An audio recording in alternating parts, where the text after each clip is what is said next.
Alright, so we just installed some springs for the K1 Max. Now, these springs are the ones from my S1 Pro. My S1 Pro has silicone spacers. So if you're wondering which ones these are from the S1 Pro. So if you want to buy them, you look them up as the S1 Pro springs. You would also need a bag full of M4 by 30. Wait, let me check. Hold on. Yes, so M4 by 30s, about a bag of screws, and you'll need to print some leveling knobs and ABS. I wasn't able to print these really well on the K1 because the bed was not very level and the mesh kind of sucked. So I printed them on my S1 Pro, and that's how they look. The S1 Pro does a phenomenal job at ABS, the way I have it set up. So that's all you need is just the springs. You need the screws, M4 by 30. You need some M4 nuts, and you need to 3D print these little wheels. I think you can buy them too, already pre-assembled and everything somewhere. I'm not sure where exactly though, but I'll tell you what though, it's pretty tricky getting them in. So take off this panel, the side acrylic from the left. And even if you want it easier, you probably want to take this one off, but I don't want to take this off because the fan's there and it's more screws. Plus, I think I lost the screws, so it's somewhere and I'm probably never going to find it again. That's just how it is.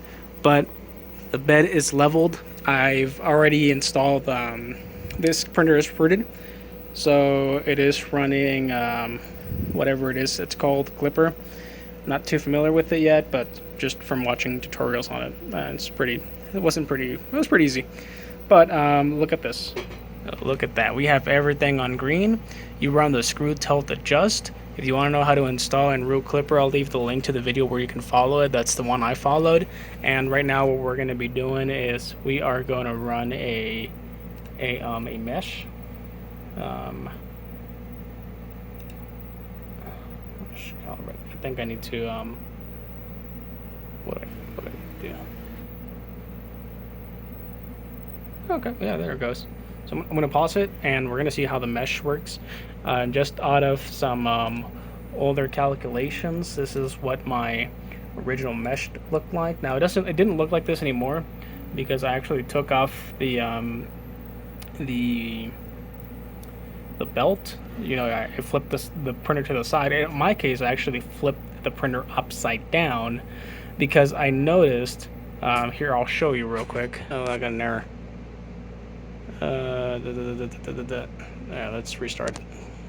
So I'm just gonna run the mesh from here. I think it's because it wasn't homed, and when you run it from Clipper, it doesn't do the whole process. So I'll run it from here, see if I get any issues with leveling. Hopefully not, because it doesn't take very long actually. It's really easy. These are the original spacers and screws that were on there, but it's a pretty easy upgrade, to be honest.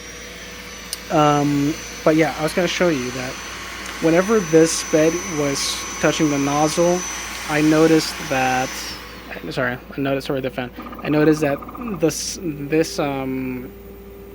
end with this end, whatever it's called, was not the same here. I think it had more space on either one of these. It was noticeable because you can actually see it.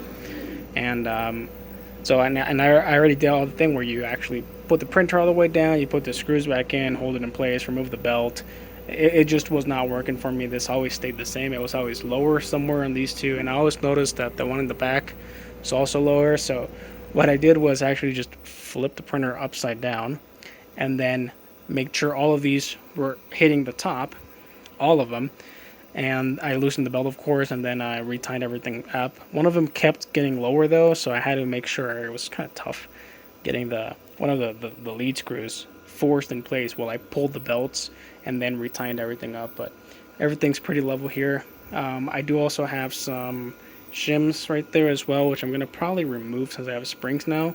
But with the shims, I was able to get a pretty good level of about 0.6, I believe, was a difference. And we're going to see how much we can get it down to by probing the bed with the springs. So we'll see here in a bit.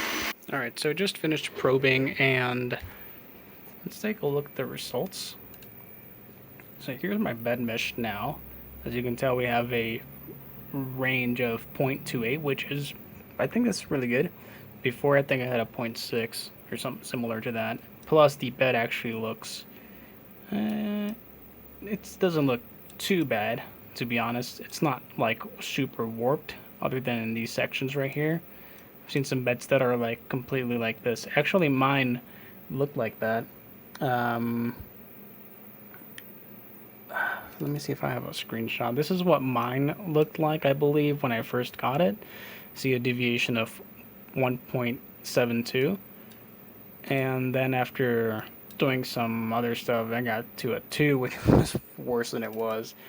And then I got to a 0.85. I think that's like the best I did. Maybe a 0.6 was best. But this is what we have now, so I can definitely deal with this. The probing still works, and the bed springs are stiff enough. Plus, the silicone heater on the bottom has the holes cut off, so it doesn't scratch into it or anything like that. So I think it's pretty safe. I'm gonna run it like this for a bit, and hopefully it doesn't give me any issues. But hopefully you guys enjoy this video. This is a way you can for sure fix the bed leveling issues on your K1 for good, basically. But definitely, if you have any questions about this, just leave them in the comment. I'll try to respond, and thank you for watching.